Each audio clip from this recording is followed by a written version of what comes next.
বিসমিল্লাহির রহমানির রহিম। আবৃত্তি করছি কবি জীবনানন্দ দাশ রচিত বনলতা সেন শিরোনামের একটি কবিতা। হাজার বছর ধরে আমি পথ হাঁটিতেছি পৃথিবীর পথে, সিংহল সমুদ্র থেকে নিশীথের অন্ধকারে মালয় সাগরে। অনেক ঘুরেছি আমি বিম্বিসার অশোকের ধূসর জগতে, সেখানে ছিলাম আমি আরও দূর অন্ধকারে বিদর্ভ নগরে।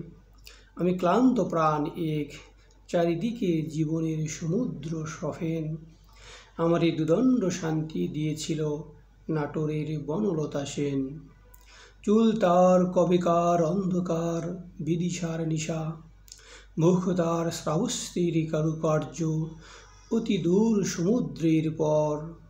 হাল ভেঙ্গে যে নাবিক হারায়েছে দিশা, সবুজ ঘাসের দেশ যখন সে চোখে দেখে দারুচিনি দ্বীপের ভিতর।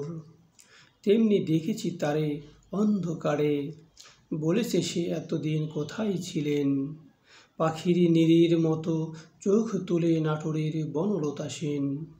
সমস্ত দিনের শেষে শিশিরের শব্দের মতন সন্ধ্যা আসে, ডানার রৌদ্রের গন্ধ মুছে ফেলে চিল।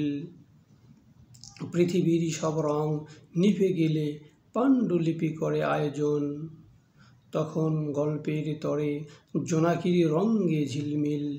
সব পাখি ঘরে আসে, সব নদী ফুরায়, এ জীবনের সব ফুরায়, এ জীবনের সব লেনদেন। থাকে শুধু অন্ধকার, মুখোমুখি বসিবার বনলতা সেন। ধন্যবাদ।